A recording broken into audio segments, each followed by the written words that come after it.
Phew. Okay, so that's the introduction. So let me introduce a lady that I can't imagine many of you haven't heard of. I came across, jazz sort of entered the radar through so many ways a few years ago, and I thought, okay, well, let's find out more about who this jazz person is. So I went to arrange to meet with her at St Pancras, along with my daughter, to sort of check her out. Is she any good? Is she as good as she said? And we had this conversation. And yeah, what people said, she's brilliant, she's inspiring, she's got this amazing story, she's powerful, she makes people feel good, she gives people permission to tell their own stories, she brings the best out of the teachers in the classroom. So and me and my daughter went and we thought, yeah, she's all right. So Jazz, you're... I'm getting on a t-shirt, I'm all right, Ian Gilbert. All right. Just tell us a little bit. What do you do, and how does that have an impact on you? Forget all the COVID stuff for now, but just what was your daily life like before? What were you doing, and how was it having an impact? So I tell the truth. I think I've spent several years just changing people's minds about how powerful they are. I think that's what I do. And I didn't set out to do that. In fact, I set out to hide and keep my head down and lie about my past so that I appear more acceptable. But a series of unfortunate events drove me to actually dealing with the truth around that. And then the very thing that I was most afraid of, that people would think that I didn't know what I was doing and I haven't got what it takes and I'm not good enough. Being honest about that was the very thing that gave other people agency.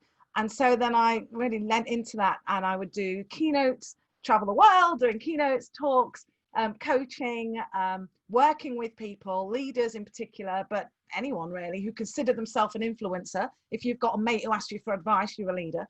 To just dig in and lean in, to reconnect with your why you're doing that in the first place, and just liberate yourself from all the, oh, I can't, I won't, the system says this, I've got no power, to actually focusing on the things that you can control and knocking it out of the park in that area. Does that sum it up? Does that make sense? There's so many things to unpick there. Tell me a little bit more about the why. We had a conversation with who was it yesterday? Jim Roberson and Dave Keeling around motivation of young people, but yeah, before, during, after. And one of the important things was that there was a sense of you were doing it for a reason, and the reason was something that meant something to you as the child, as opposed to because it's on the curriculum, because there's an exam. So tell me a little bit more about the why idea. Yeah, you know, when we have in schools, when we have our values and they're 6 foot tall on the wall, cost 2 TAs, 2 years wages to put it up there. And yet you walk in and you can yeah, I'm not feeling that, because values are meant to be in your heart. They're meant to be experienced and lived. And so I gave up. I used to have a to-do list, but then I realized I'm going to die with an unfinished to-do list, which is really depressing because I keep adding stuff to the bottom. So I don't have a to-do list, I have a to-be list. And what I do with that is I put down, how do I want to feel? Like at the end of this day, at the end of this meal, the end of this lesson, the end of this conversation, the end of this course. And then I start moving towards that. So I don't put I want to feel bitter, twisted, hateful, angry, because I don't want to feel like that. And so, but when I do have to do something, my to-dos, what I actually do, I know that I can do them better, more effectively, if they are attached to a why. I attach my what to my why. If I can attach what I'm doing to why I'm doing it, it's full commitment. It's not compliance. It's not, oh, I've got to do this. Even at home, oh, I've got to do the washing up. It's the why is I'm washing up because I have a house with a sink and hot water and a family and heat, light and power and food and money to buy food. And I get to provide a meal for my kids and sit down with them and eat. When you attach even the most mundane what to a why, suddenly you're driven by something that is bigger than you having to do something. And that is how I choose to live. Okay. So you move from got to get to. Yeah, but I think the whole why thing is purpose is really strong for me. I think people have, it could be that your purpose is your driving force. It could be the people you're around is your driving force. But I know if I'm in alignment with my vision for my mission for the world, my vision for who I want to be, the jazz I want to be, then everything else works. And when I'm not in alignment with that why, it's a struggle. So, and don't get me wrong, it's a struggle to be in alignment, because I think my why kind of goes against when I was in teaching. It worked better if I kept my head down and just tick the boxes. But my kind of inner me was no, no, it's not. There's got to be a better way. There's got to be another way. So I just give myself permission to get to lean into that. But I do think it's about choice. I do think it's about choice, and people can choose to be, to make decisions based on what, their kind of purpose and their why, or they can choose to turn the volume down on it because it's easier. And we're all guilty of that. But at the end of the day, it's what do you want? What do you want to? We talked about this right at the beginning, and I said to you right at the beginning of this, and I said I'm living my life in a way that 2021 Jazz, future Jazz, will look back and go, that's exactly what I would have done with the resources that were available at the time. Yeah. That's the story I want to be able to tell, and I'm constantly aware of what story, because you're only as powerful as the stories you tell. So what story am I writing now, and I'll be telling about myself and what I do later. I just feel that ties into the purpose of what I'm doing all the time. Yeah, stories are important. We'll come back to stories. That's been significant in the conversations we've had, whether it was again with Dave or Jim Robertson, Dave Keeling, or Howell Roberts, Debbie Kidd. The idea of telling stories, and with Big Goddard yesterday as well. But and we'll talk about what's going to happen going back to school. But this idea of just sitting down and tell your story, it builds connection, builds relationships. It's a way into people as we go back to school. But the fact that we're all writing our own story now. Yeah. There isn't an off button for the record. I'm recording this at the moment. Our stories are being recorded all the time, and which stories do we want to tell? That's a really powerful way of thinking about. When I look back, used to be a thing called the deathbed test. When I used to do my stuff with kids, and it's like when you get to the end of your life and look back, will you look back and think, yeah, I did it, I tried, some things worked out, some things didn't, but it doesn't matter, but I'm happy with that retrospective look? Or will you look back and think, if only, I wish I'd done that, I wish I'd done this, I could have done that, more of that, and you've got to, but now's the time to make those decisions. Don't you think, let me ask you this though, don't you think, because I think telling stories is important, but it's ownership, it's owning your story. Because I think lots of people have, and I had this mindset poverty, where you can't look back and regret stuff if you didn't believe, if you've got this garden of possibility, which is this, so small, and you don't see the other perspectives, you don't know what you don't know. So I almost feel that we get so narrow into, we have no choice, that even if we get the opportunity to look back, or like now to change, we still, because we've got this dream poverty, this mindset poverty around what's possible. So even that can actually, the opportunities can pass us by. When I used to work with young people and teachers, we talked about motivation and the idea about motivating. Teachers would say, how do I motivate kids? I'm saying, well, that's not the question. It's how do you get them to motivate themselves? And we used to talk about the WIFM, WIIFM, what's in it for me, and trying to build that into into their lessons.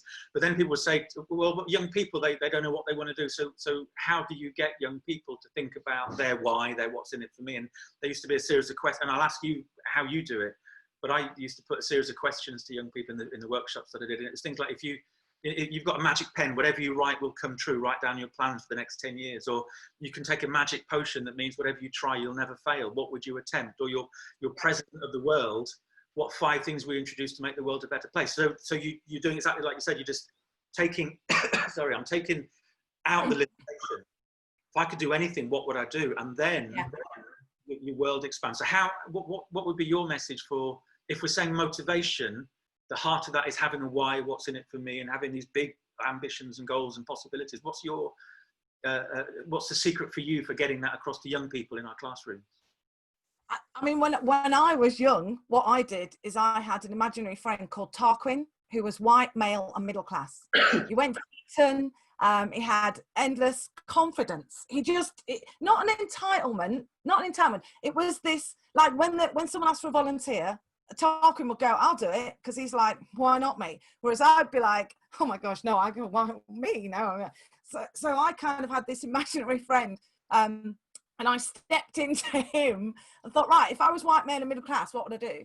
And then that's what I mean about the mindset poverty, because even if I had a magic pen, the best I could ask for was enough food to get through the day, because that's the most amazing thing I could imagine from the kind of situation that I was in, having been homeless, having no family, every holiday from teacher training college, I didn't have anywhere to go. So dreaming, it's like, well, I just want to get through the day. I mean, that was that's as much now as me waking up Beyonce. It's like the same level of impossibility. So I would imagine myself as someone else. If I had the power of someone else, what would that look like? And I felt like impenetrable. And I think as I've gone on, what I've done is I've grown into, I don't need Tarquin now. I've grown into realizing that power and that potential. Like I've gone to bed as me, woken up as Beyonce, and realized I was always Beyonce. So I think when I'm talking to students, what I talk about all the time, especially a lot of students I'm talking to are, you know, they're in foster care, or they're chaos navigators. I hate the terms we use. Disadvantaged. Who's going to put that on a t-shirt? I'm disadvantaged. No one's proud to have that label. Chaos navigators, which makes them sound like heroes. And a lot of the time I talk about, what I remember is that people will always write stuff about you. People will tell your story, always. So your friends will talk about, oh yeah, she's this, she's that, which is good or bad. You'll get reports all the time. There's data. Like, because I grew up in foster care, when I was 16, they show you all your records, like your rap sheet of everything and it was so passive aggressive. All the stuff that was written, it was all true. You know, Jazz makes bad decisions. Yeah, all right, but not because I'm an evil cow, you know, because I was under a lot of pressure at 11 years old. So, and I remember looking at that, and of all the stuff that I'd gone through, that was the singular most soul-destroying thing. Seeing people who I hoped at one point would maybe just connect with me in some way, or maybe see through what was going on, and seeing, like, you know, the best that they thought of me reduced to these statements that I've got a vivid imagination, or that I tend to make things up, or I make bad decisions, or I draw other people into disruption, or and I remember thinking, like, that will not be my story. You are not in charge of writing my story, because people will always write. There will always be reports and data and stuff, but ultimately at the end of the day, I get to choose what my story is. I get to choose, because the truth about me is whatever I lean into and commit to. And if that's true, if I get to tell my own story, then I get to choose what it will be. And it's not that I'm denying this stuff. I think, yeah, Jazz has a problem with authority. Probably true. But the one word I used to get on my school reports all the time was disruptive and disruptor, which is why I turned it round to positive disruption. That's what I do. I've got a t-shirt that says positive disruptor. I'm going to do it in a positive way. So it's about taking control. And that's what I say to students. What do you want your story to be? When you say things about yourself, often you're saying things that your parents have said, or you've heard from school, but what's your story? And it's really interesting when we're doing stuff about academia, especially, and I can't do maths. So where's that from? Who's told you that? Where's that from?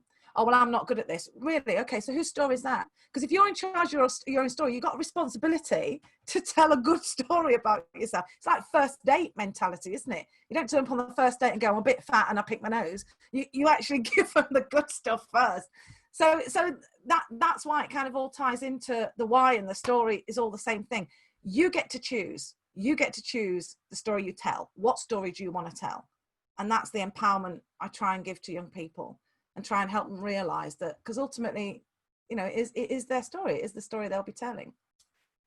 That they write it and not somebody else writes it. And it resonated then with them reading the Carol Dweck stuff, the mindsets, the growth mindset.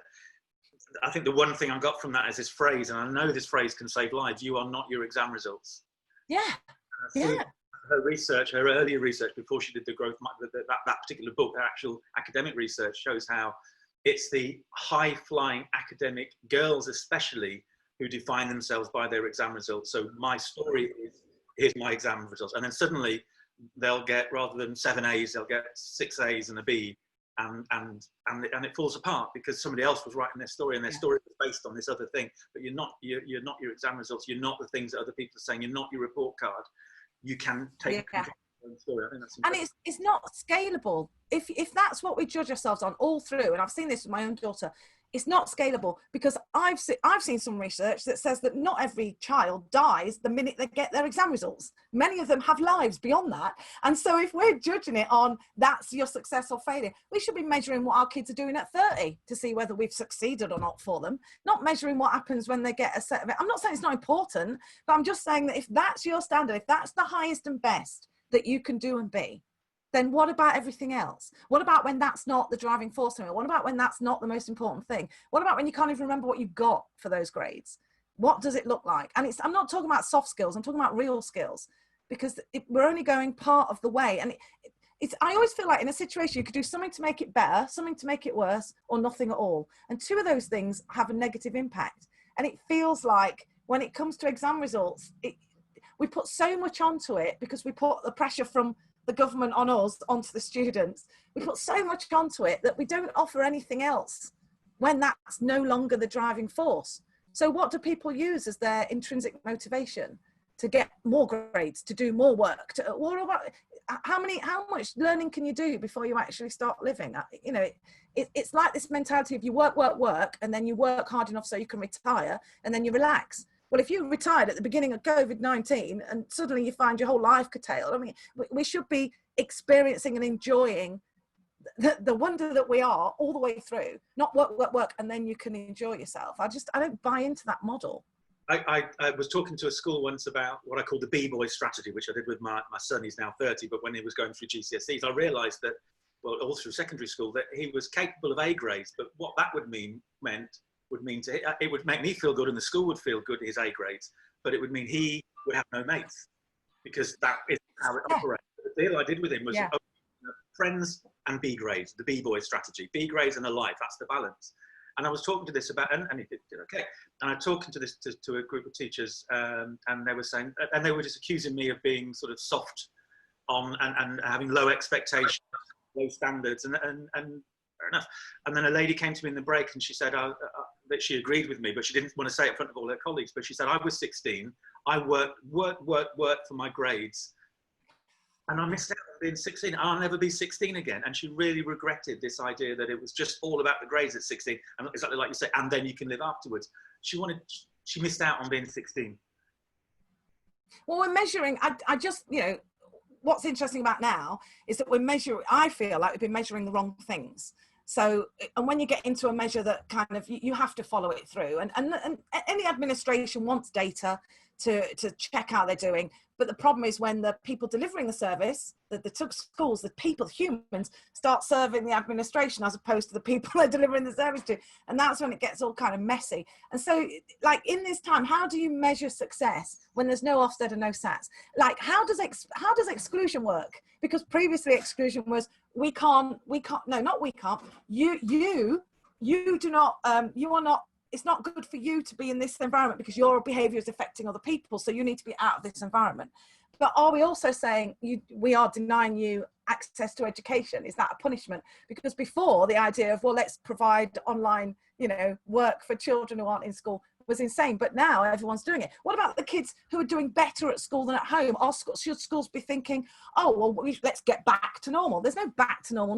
There's no back anywhere. We're only going forward to something new and different. Why not? But I know some schools are saying, oh, when we can teach properly and not do this. I'm like, so for the kids who are doing better at home and are actually succeeding and actually have some sort of like emotional awareness and literacy for once, you want them to go back to a system that didn't work for them before when you know that this is possible. But it's all that kind of thinking bigger than we're doing this because we have to, and we're choosing to do this because we get to, and what could it look like now? And I keep saying I don't want a revolution. Of course I want a revolution, but I know that people don't sign up to education for that. But I just want people to kind of think more about, why are we doing this? And what's the outcome, starting with the end in mind? What do we want? And if the highest and best is a decent set of exams, I honestly believe that is the lowest game we can play. That's the smallest game we can play. It's tick, tick, tick, tick, keep your head down, there's your grades, go. And it feels cruel. It does feel cruel. It feels cruel. Yeah. I mean, I will come back to this maybe towards the end of the conversation, but we're in the world of catch up and closing the gap and, like you say, back to normal. But I want to come back to the chaos navigator bit, because and I know so much of your story, and it's an amazing story, it's a powerful story, but just in a nutshell, how and at what point did you realize that you were a chaos navigator, and how is knowing what a chaos navigator is, how is that useful for teachers and educators now in their interactions with all sorts of children? So just give us that chaos navigator bit. I like that. How did I know I became one? In my head, there's two types of kids: order navigators, chaos navigators. Order navigators know they're loved, have food, have a bed, have someone getting their clothes clean for them, turn up at school ready to learn. Chaos navigators don't have that. Maybe they don't speak English. Maybe they're protecting their kids, their brothers and sisters from their parents who are abusive. Maybe they've got no food. They turn up at school. It's a miracle if they do. It all kicks off. School's designed for order navigators. School's designed for my kids, right? It's not designed for chaos navigators. So we have a choice at that point where we can meet them where they are, or we can expect them to student up. And that's been kind of the latter has been more the way. So my experience of kind of trying to student up, because I came from being poor, having no food, having no clothes, living in a criminal family, being abused sexually and physically and emotionally, being a carer. I hate that. I was a freaking mum at 11, right? I was a mum at 8. I was a parent. I fed my brothers and sisters. I looked after them. I protected them from beatings. I got them up in the morning. I put them to bed at night, and I looked after them during the day. I was a parent. That's parenting. So having all that happen in the background and then coming into school, there's this mismatch of in school, it's this unspoken set of rules around culture. Like you behave like this. I remember my first day in school, where I came from, spitting is punctuation, right? You talk and you're like, yeah, man, and then you spit. So I was talking to someone, so I spat on the floor, and literally someone picked me up by my blazer. A teacher like, how dare you spit in the quadrangle? And I'm like, what the hell's a quadrangle? I didn't even know what it is. That's a big word. And I thought, oh my God, I've done something wrong, and I don't even know what I've done wrong, and I'm going to break rules without knowing what they are. And I realised that there's stuff I didn't know. Like I didn't know how to use a knife and fork at 11 because we didn't have knives and forks. We ate with our hands if we ate. But it's like being held accountable for my own disadvantage as it was. So when I realised quite early on, probably six is when I first realised that I knew more stuff than some adults, and that was scary. That was scary to know that, like, even the adults who were in charge of me weren't able to look after themselves. That was frightening. So at school, I kind of had this, I think we talked about, I had this scale of like one were adults who were for you and you could trust, few and far between. 2 were adults who were nice, but you were basically a burden because you got in the way, or you caused them stress, or you're a bit, you were just annoying. So they're nice to you, but most teachers. And 3 were either idiots or dangerous idiots, and to be avoided at all costs, my parents. So school was kind of full of category 2 adults, and I would constantly try and look, who can I upgrade to category 1? And so I was trying to cope with, like, even just turning up hungry and trying to, I don't care about the causes of the First World War. I want a biscuit. So like before, up until lunchtime, it was just like trying to keep myself together because I haven't eaten since previous lunchtime. And so there was so much that I felt like I was wrong in. There was so much wrongness. And I took that at the time when I was growing up as like, it's my fault. I was like Thatcher's Britain kids, like work hard and then you'll. But I'm like, I can't work. I need freaking out. My grandparents can't work. The people, I don't know how much harder I can work.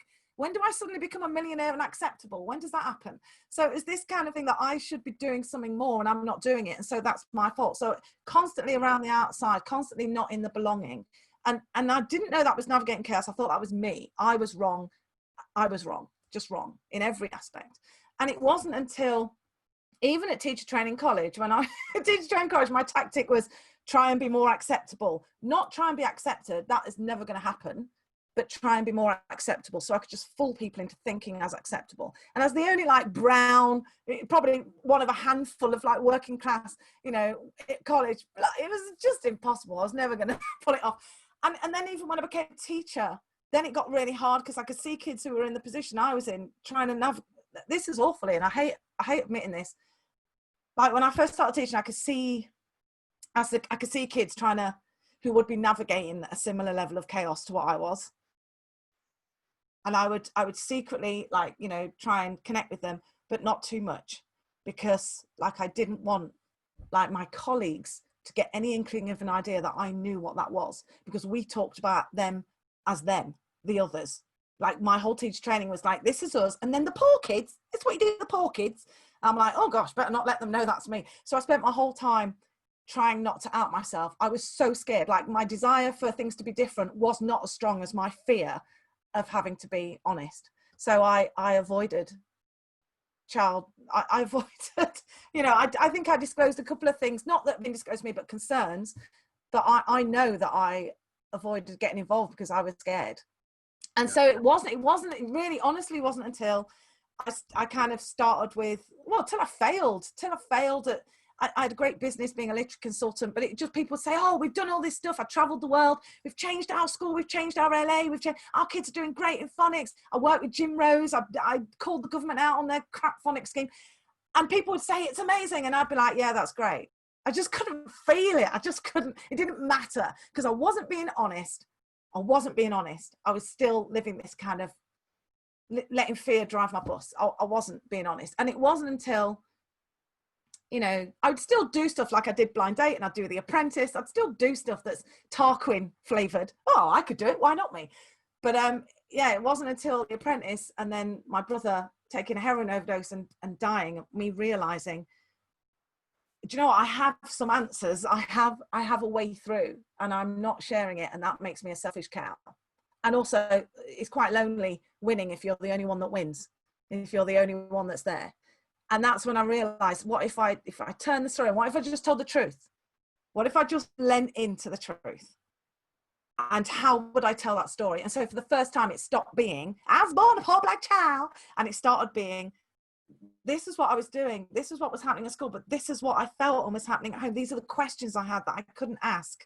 And if I asked those questions, what happened? What would have happened if I'd been able to do that? And that's how the story kind of came out. But it was really, I ran away from, you know, being an everyday hero as much as possible for preservation reasons, really. And it wasn't until I saw myself as something more than just me. Because identity is made up, like you decide your own identity, don't you? I can identify as Beyonce if I like. But belonging requires the people you identify with to agree. So if Beyonce says, no, you're not my sister, stop stalking me, I'm calling the police, then it doesn't matter how much I insist on it, I'm not related to her. So I guess it wasn't until I have found belonging. Yeah. That's when I realized, yeah, what I was doing. It's always fascinating to hear you because you show the complexities of a child living in that sort of chaos, or a child from poor background, well, you're brown skin but brought up white, as you say. And so easy just for and how the majority of teachers who we feel are sort of, you know, white middle class doing their bit, and then they move into the rescue mode, and they think what you need and what you're going through, you need to be protected from it or saved. Mark Finnis, we talked with him on Monday, and he talks about teachers who do things for, teachers who do things to children, for children, and those who do things with children. We need to move towards the with box, he calls it, doing stuff with, but we're not careful, we can be doing things for children because we care, we want to save and rescue them, but it's so much more complex than that. Well, we'll come back to resilience, but let me just, a question that I think is relevant for the teachers.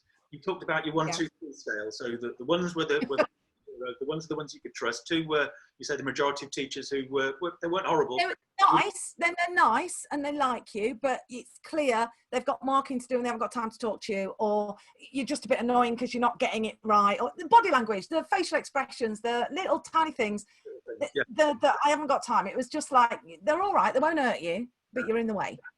Yeah. Jim Robertson yesterday was talking about having warm eyes. You know, some teachers have warm eyes for their children and some less so, or sparkly eyes is another phrase. What about the teachers who think they're a 1 but are a 2, or the ones who don't know that they're a 2? How do you help teachers know where they are with that and shift if that's what they want to do? Well, that's a good question. It's really hard. And first of all, just on that whole white saviour thing, everyone has that. I have it, and I'm not even white. Of course you want to be Miss Honey. Of course you want to go in and take all the kids home and look after them.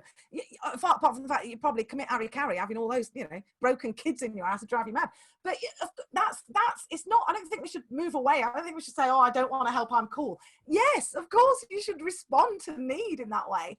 But the thing is that I got the idea that, like, we care about you, and we care about you, but only during the week, because obviously at weekends when you don't have food to eat, well, you're not here, so we're not, like, we care about you, but it's conditional. on you turning up at school and behaviour, which was a struggle for me to do because I'm looking after other kids. So I can't always be there. I can't always be there on time. So it felt like everything was conditional. And then when I hated the phrase "good girl." Hate that phrase. In fact, when I gave birth, on my pregnancy plan, it was like good birth plan. It was like, don't use this phrase because I hate the kind of, it just feels such a manipulative. Good in what way? What do you name what I'm doing? Don't say good girl, like you comply with what I want the whole time. So it was this idea around agency. Like when you said there, when Mark Finnis makes me cry, being in his presence makes me cry. He's done the thinking, It's not like he's the smartest guy in the room, but he's done the thinking behind stuff. Paul Dix is another one. You're another one. And there's women too. And there's brown people. I don't want to list everyone, but there's something about in your presence, in their presence. It's those two things, isn't it? It's okay to be you and you're unconditionally respected and loved. It's those two things. That's what kids need. And if you can give them, it's okay to be you and you're loved unconditionally. That's what the parenting model looks like. But if you don't have that, suddenly your only chance of that happening is in school. And school was my home. It was my family. It was warm. It had food. It was home. On the basic level, it was home.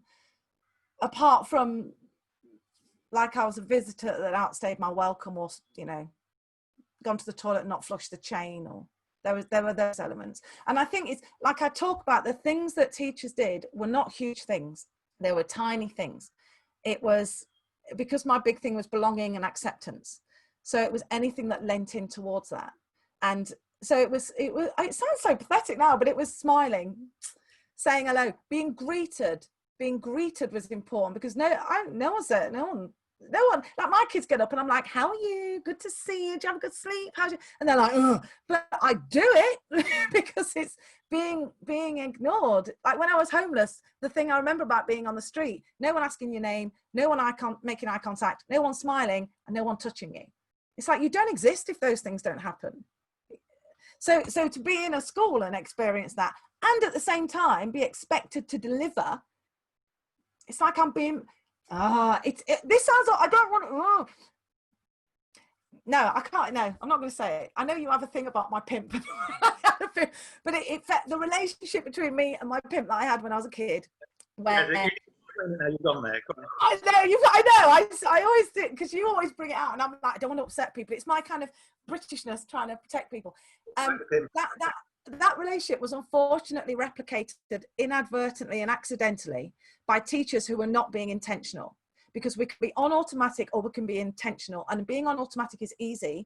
It's what we fall into because we're busy and we've got stuff to do, so we go on automatic. Being intentional requires us to stop and to engage with what's in front of us, with the mini human that's in front of us. So smiling, giving time, putting your laptop down, looking up, saying things like, I would say to my kids, I don't have Maslow's, I have Jaslow's hierarchy of needs. It's 3 things. You got to know that you're safe, know that you're well, know that you got to be safe, be well, be seen, then we can start learning. But not until we are safe and we are well and we are seen, then we can start learning. And that was my attitude the whole time when I was a teacher. Like, do they know that you're safe in this classroom? Which I suppose most of my kids did. I mean, not in Clacton they didn't, but in the independent school I was in, of course they knew they were safe. Are they well? Have they eaten? Have they slept? Have they got clean clothes?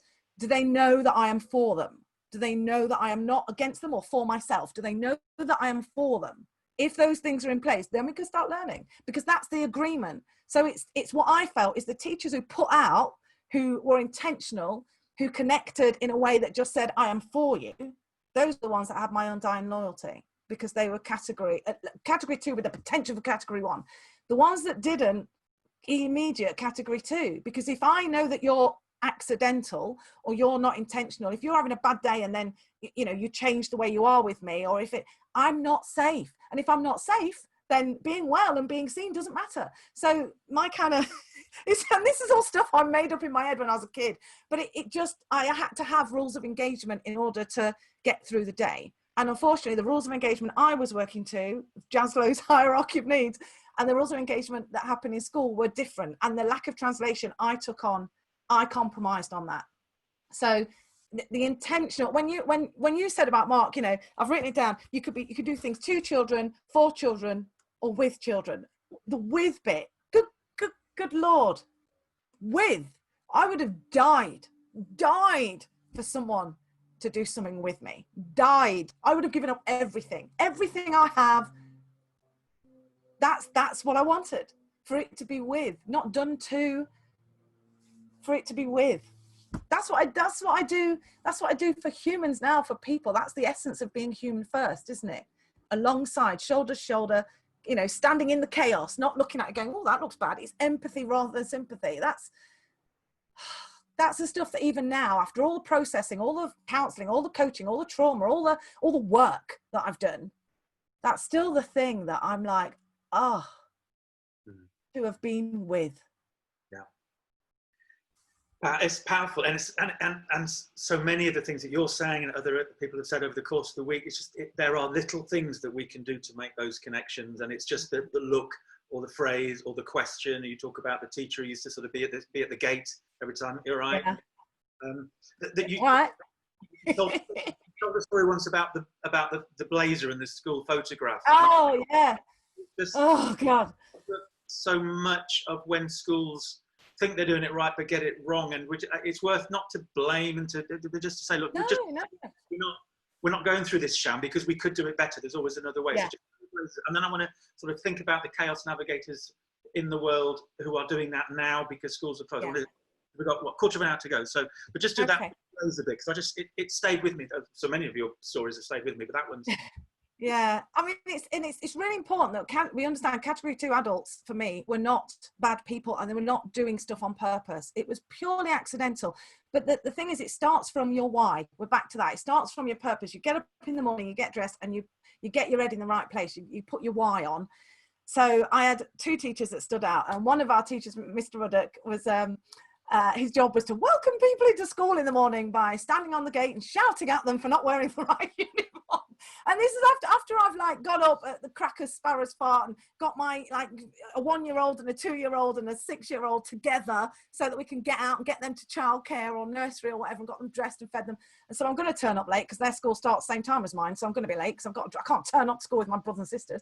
So I drop them off and I get there, and I didn't have the right uniform because I was 11 and I didn't have the 35 quid required to buy a blazer, and no one else was looking after me. So anyway, so I would turn up every day and I wouldn't have a blazer on, and I'd be late, and Mr. Would be there, and I'd be like, Farr, where's your blazer?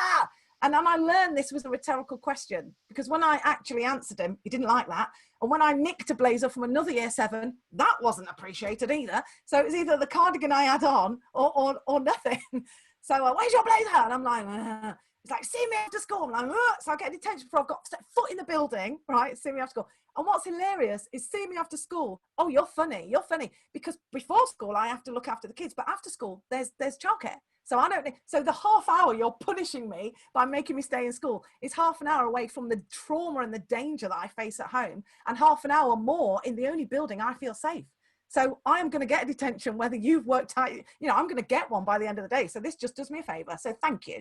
Anyway, so I would walk in. So I'd come in. I've not had at one time he took a bottle of Lucozade off me because we're not allowed fizzy drinks in school. And that's the only thing. I was Monday morning, and that was the only thing I'd eaten or had to eat since Friday, free school meal. So I was shaking, and he literally took it off me. He's so lucky I didn't punch him, because I was strong in those days. Anyway, so I was like, whoa. So I'd get into school anxious and stressed and funny. And then inside was Mr. Simpson, my form tutor, my geography teacher. Freaking love this guy. Sleeves rolled up, tie loose, because he teaches geography, and clearly that's in some way hard work, so he's always knackered. And he'd be leaning on the wall, and I'd walk past, and he'd be like, all right.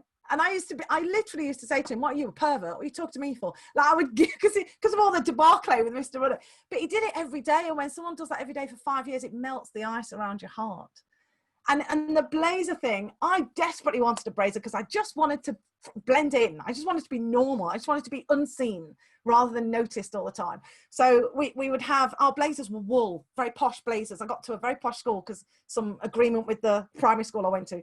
Very posh. But I had a polyester blazer with the wool badge sewn on by my own hand with thread that I nicked from the corner shop. So it was a mess. I mean, it'd have been less stress if I walked around stark naked, put it that way.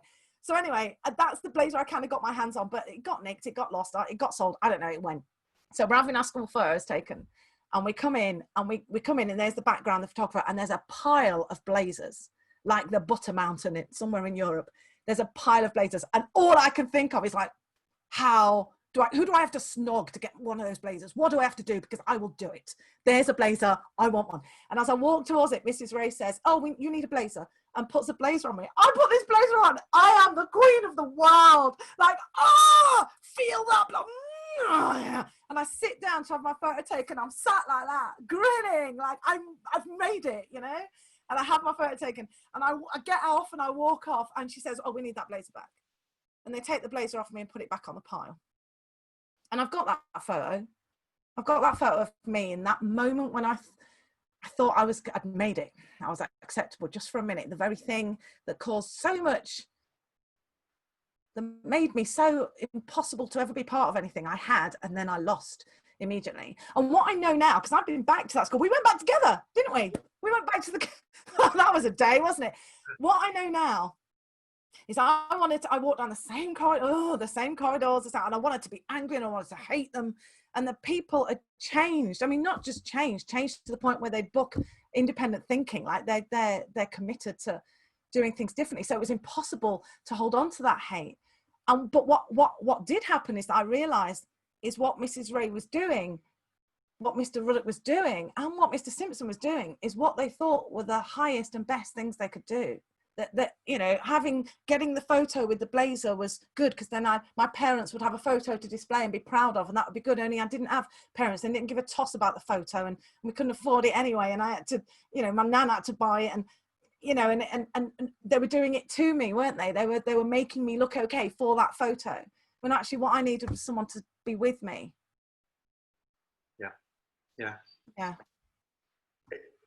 The complexities of it and the simplicity of it at the same time, to have the conversation. I've heard you say before, I didn't need a good talking to, I needed a good listening to. Yeah. So with thinking about what's going on now, and then sort of the immediately going back to school, so there's pressure from on high that we need to focus on behaviour. That you know, the research that says children from poorer socioeconomic backgrounds have spent significantly less time logged on to lessons. Therefore, the assumption is they've been running wild, they're feral.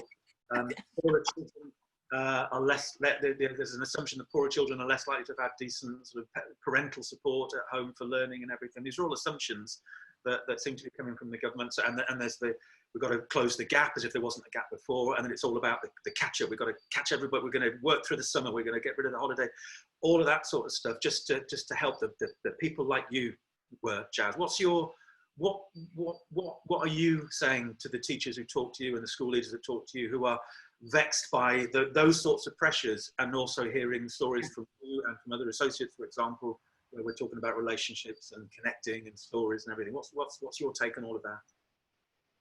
Yeah, I mean, it's hard because like when this first happened, I'm in a primary heads group on Facebook, and some of the questions were like, what do we do about key workers kids? Do we make them wear uniform? Do we not make them? And I'm like, right, let's imagine it's like the magic pencil. If there was no SATs and no Ofsted and no GCSEs and no DFE, if it was your school and you had to make decisions with your heart and your head to serve your community and lead your team, what would you do?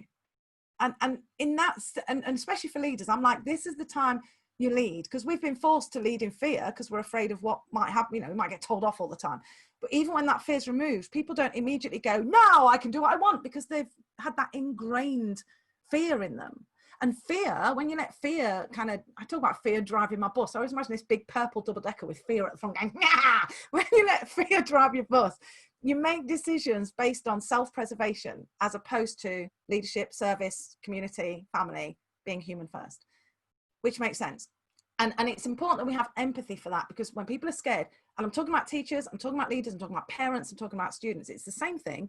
When people are scared, you don't make great decisions when you're coming from that point. So for me, one of the first things is like, this is a moment, just think about what's school for. Because if the most important thing about school is exams, then it kind of makes sense that you get year 10 and year 12 back, because that's the best thing we can do, because that's all we're about. But I think schools have shown their true colours during this time. I think they've been shown for what they truly are. And that's partly an academic institution, but largely a community institution that deals with so much of the prep work of Jaslow's hierarchy of needs before education can even begin. And because the light has been shone on that, people talked about, you know, COVID being a leveler. It's not a leveler if you're poor, but the light's been shown on the gaps. The kind of, we believe in well-being, but obviously at half term we can't believe in well-being because you're not here, and if you're not eating, well, it doesn't matter because when you come back we believe in well-being. So it says, how do we actually deliver what we're meant to deliver? And I think one of the things is, you know, schools at the minute are doing an amazing job of childcare. I don't know why we're asking them at the same, because all this thing about we've got to catch up to what? If the whole country's stopped, who are you against? Who are you running against? And this rubbish, the whole thing, I get it, it's not rubbish. I get the thing, oh, what about the poor feral kids? I'm at least one of my children is feral, and we are neither poor nor working class anymore. But I kind of think as well, I've got lots of middle class friends. That's my world now. That's where I am. I am a member of that. I've got lots of middle class friends who cannot wait to get rid of their kids because their kids have been left on a screen the whole time because they're working. And I remember being in school when I was picking my youngest up at the end, and one of the mums and the dad's there, and the mum was saying, well, he's a key worker, but I'm not. But what if I want a day off? I mean, I just need time without my child. And it's that kind of, again, it's an entitlement. We're entitled to an education. We're entitled to, what if we just looked at what we're entitled to and actually let's look at what we want and what we need and work out which one of those is the most important thing? Because there's things like, if I was in this situation now, what I know, if I had a uniform, is that I would have grown out of my uniform. There's no shops open and we're not going to have the money to buy new. So my first barrier is, how do I even get into school? My barrier isn't, let's catch up and let's make sure you access this. It's going to be, there's loads of additional worries about coming into school. So relaxing uniform rules, just having black and white might be helpful. There's things like reports. People are going, oh, what do we do about reports? Maybe someone will tell us from on high. It's like, as a parent right now, the last thing I need is a report telling me where my kid was before he finished, because what I know is that I haven't helped. It's certainly gotten worse. And it's like, just tell me that when my kid comes back, you will meet him where he is and take him forward. Just tell me that. That's the kind thing. And it's this whole thing about, like, the story. I got in touch, I'm a governor at a school, and I got in touch with them and I said, look, I've got 3 kids, 3 different institutions. One of them I've heard from every week. They've rung every week, and I'm not on any sort of list, but they've rung in and just checked in every week with my son and with me. How are you doing? And I've started doing it with her. How are you doing? She's cried the last 3 calls. They've checked every week. The story I want parents and communities to be able to tell about schools is, during COVID, the school, I had a call from school to see how I was. They checked in, and it was the first time I had a call that wasn't about something my kid had done wrong. What a powerful story. And I know people say, well, we can't call home, we've got vulnerable children we need to look after. Yeah, by all means. But if there's 1,500 kids in a secondary school and 150 staff, reprographics, pastoral, matron, school support, everyone takes responsibility for 10 kids and says, I'm a cleaner at Hazley, right? I'm calling up because I just want to check in on you, because we care about you, we are for you, and we just want to see how you're doing. That's a powerful story. So for me, I want to, again, it's, what story do you want to be told about your school during this time? Because we're all Generation C, we're all Generation COVID-19, but that C could stand for creativity and courage and change and complexity and challenge and community. I mean, check yourself before you wreck yourself. You know, we get to write our own story. We get to write our Generation C story. And I do not want a story with curriculum at the heart of it. I want a story that we understand that in order to get to this needs to be in place. And it's not our job, and we don't get paid for it, but we care enough to say that until we are at this point, education can't begin. So it's not that we're not going to teach anything, but I would question, if I had a 4-year-old, I would be struggling with the idea of sending them back to sit in a 2-meter chalk circle in the playground, because of all the stuff around mental health I'll have to unpick after that. Between that and the pressure of me being at home with them and feeling, oh, you know, it's been a nightmare and I just need a break because I've got into this feeling of I can't, you know, I just need them not to be there. But what I want to see is this real relationship, this partnership between schools and parents. Because it's like me, it's like social services and school talking about me, but not actually being with me, for me, together. You know, at the minute, I'm in a WhatsApp group with some parents from my school, and it got a bit touchy because they're going, well, if we're going back, we want a full online curriculum because we haven't in the school. I'm like, you want school to give you a full online curriculum that your kids can do on their own, even though they're, you know, Key Stage 1. And you want them to provide a curriculum for the kids in school and keep everyone safe and make sure the staff, it's quite a tall order already. How about we look at this of what we can do together? And that's the thing. I want parents to feel that the school is for them, I want the school to feel that the parents are for them. I want the student to be in the middle of all that forness, because you cannot fail if that is made overt. And I want us to stop, you know, like even, you know, not, I don't know the names, it's Lord Adonis or some guy, you know, the guy, Philip Hammond, ages ago, he said, what's all this stuff about poverty in London? I live and work in London and I don't see any poverty. And everyone's been like rude to him and stuff. And I'm like, you know, well, you are hanging out in gentlemen's clubs. You probably, I can see why you don't see. But I have a lot of empathy for him, because in his tiny blinkered world, he's doing exactly, he's seeing what's possible in his tiny, this is what I know. And that's actually what, we all do that. We all do that. We all put our own kind of stamp on things and say, well, surely this is, I used to have teachers that used to, one teacher got me at school and said, your fingernails are dirty. Ask your parents to clean them when they put you to bed tonight. And I'm like, I have got, right, first of all, you are now on my list of people I'm going to kneecap as soon as I've watched a YouTube video on how to kneecap. You're on the list.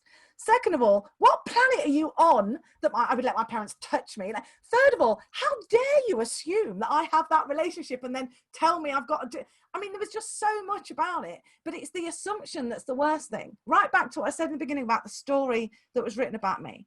Assuming we know what people need. Acting in fear because the government said we need this, and then acting in fear because of that. Those are the things that will stop us from being able to deliver the unique, like, DNA gift that our communities are, that our schools are.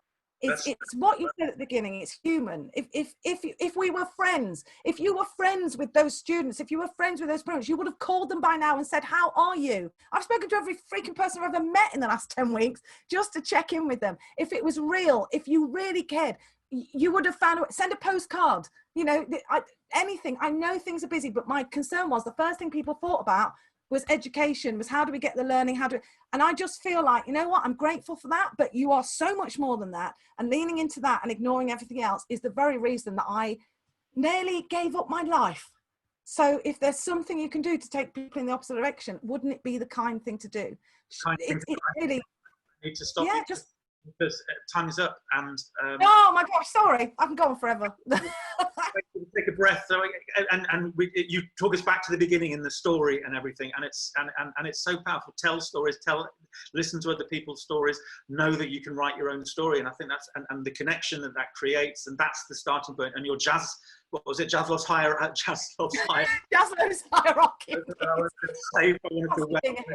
That's the starting point for when we go back, then I think that's a good starting point. Thank you, thank you, Jazz. As always, thank you, everybody who's watched. This will go out online next week, all being well. If you want to carry on the conversation at ITL Worldwide, we're there. Ian at independentthinking.co.uk. Drop me a line if you want to field any more questions. The website, independentthinking.com. There's more information about Jazz, about all that we do. Independentthinkingpress.com. All the IT press books are 30% off. Use the code CPD30 at the moment. If you want the ebook, 50% off. Use the VAT, 50 is the code. The government's got rid of VAT on ebooks, which means, you know, half price for a little while at least. So doing everything we possibly can to help. Remember the 4 charities: NHS Relief Project, Winston's Wish, Big Issue, RSPB. They're all doing good stuff. They're doing even better stuff now. And Jazz, I owe you one, and I can't wait we'll meet up at St Pancras and have a proper hug. And thank you. Every time I talk to you, I learn something about myself. So thank you. You don't owe me anything. Thank you. That's a privilege. Okay. Thank you very much. See you soon. Thank you, everybody. Bye. Oh.